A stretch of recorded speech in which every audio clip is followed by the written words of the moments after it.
This is Democracy Now!, democracynow.org, War, Peace, and the Presidency. I'm Amy Goodman with Juan Gonzalez.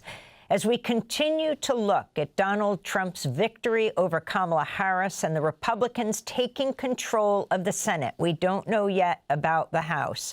We're joined by Ralph Nader, the longtime consumer advocate, corporate critic, four-time presidential candidate, author of many books, including most recently, Let's Start the Revolution: Tools for Displacing the Corporate State and Building a Country that Works for the People.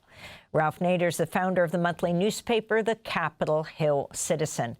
Ralph, thanks so much for joining us. Your response to Donald Trump's victory. It looks like he not only won the Electoral College, but will win the popular vote this time, as he didn't in the two past elections. Well, Amy and Juan, there's going to be a lot to digest here. This is a collapse of the Democratic Party. They didn't get their vote out that they wanted. They were several million votes below what they expected, and of course that made the difference in an electoral college system in the swing states. But the problem is much more serious than that.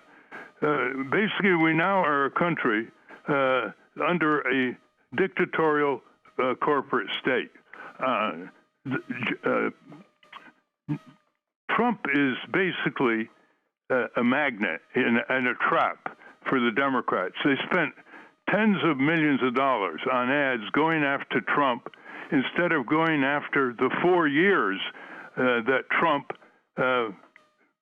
deep six so many critical issues and positions in his term as president.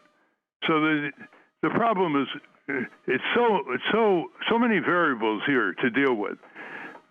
It all started, Amy, when the Democrats abandoned half the country to the red states.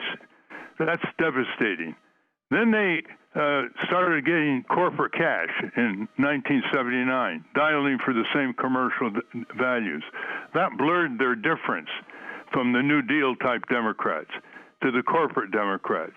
Then they contracted out the election to these corporate conflicted profiteering consulting firms, which the mass media never seemed to want to investigate in this campaign. And then they abandoned public media. Basically, they abandoned radio to the Rush Limbaughs and created the Reagan Democrats. And then they never learned from their mistakes. They didn't learn from the mistakes of Hillary Clinton in 2016. Then they never fire anybody after they lose in one state after another. To horrendous, the worst Republican Party in history.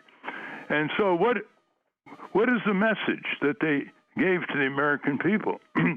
The message is Trump is terrible, and you can't believe how bad the Republican Party is.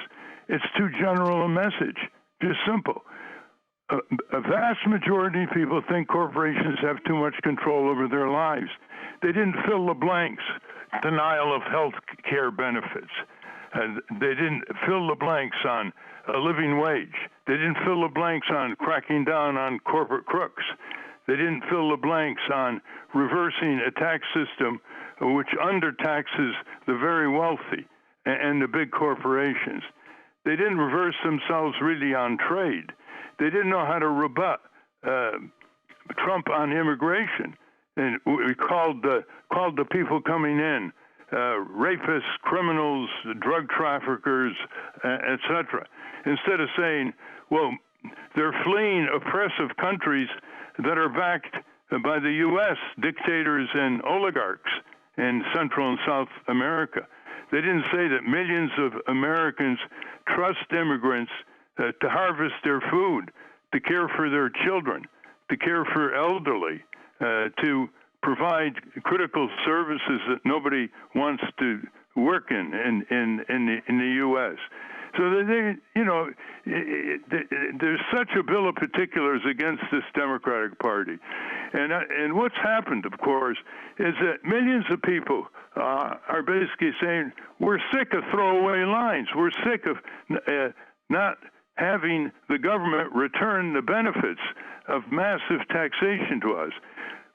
We're sick of all we hear about is empire abroad. All we hear about is more military budgets by the Democrats and the Republicans in Congress, giving the generals more than they asked for, eating the public budgets that should be providing public services and public infrastructure in communities all over the country, creating key jobs.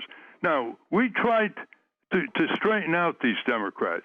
24 civic leaders in 2022, going into the present time, tried to tell them how to communicate, what to communicate with all the people, and they didn't listen. The Democratic Party severed any kind of response. That's Nancy Pelosi, that's Chuck Schumer, you name them, with the civic community in Washington, D.C.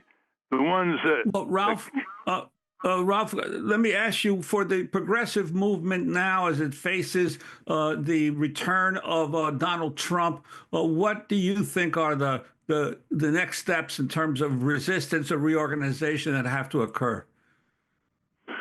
Well, it's got to be focused on Congress. The House is not yet resolved, but only Congress can stop the Trumpsters. It isn't just Trump. Trump is a figurehead. Trump is a bullhorn. It's the Trumpsters.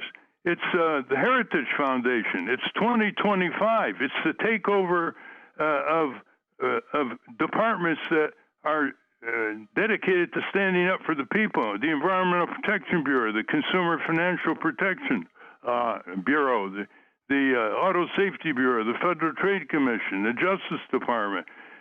These are all going to be turned into virulent, vengeful, or inactive governments. They want to destroy the civil service, bring it back to the spoils system. We're in for huge turmoil. One can say that the election yesterday really elected President Vance. Trump's not going to last.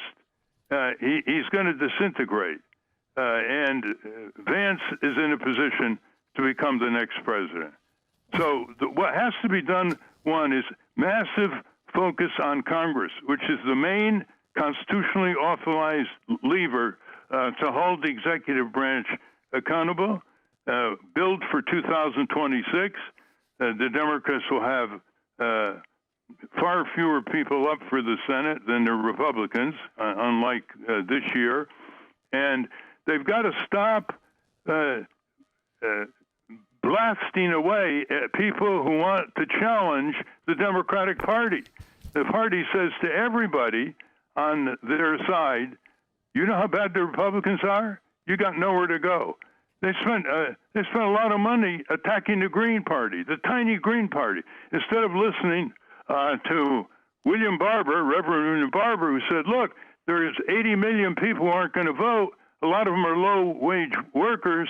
If you get 15% of low-wage workers who aren't voting to go to the polls, the Democrats would have won. They didn't listen to them. They didn't listen to all the citizen groups who know how to talk to people, not just liberal patients or liberal workers, but conservative workers, conservative patients. Remember, a vast majority of this country wants to tax the undertaxed wealthy and the corporation. They want to break up the big banks. And above all, in poll after poll, they say that corporations have too much control over their lives. Sherrod Brown pulled in his horns and lost. Bernie Sanders campaigned on corporate power, and he won in a landslide in Vermont. And Harris refused to campaign with Bernie Sanders, but she campaigned in several states with Liz Cheney of the criminal Cheney family in the invasion of Iraq that killed over 1 million Iraqis. So the blunders were endless. It was basically turning their back on the progressive, the genuine populist constituency in this country. And Bernie, of course, supported Harris, but his positions were rejected constantly. He said, get the living wage up, get universal health care up, crack down on corporate crooks, increase Social Security benefits that have been frozen for over 50 years, and get the taxation on the wealthy. She ignored all that. Just throwaway lines.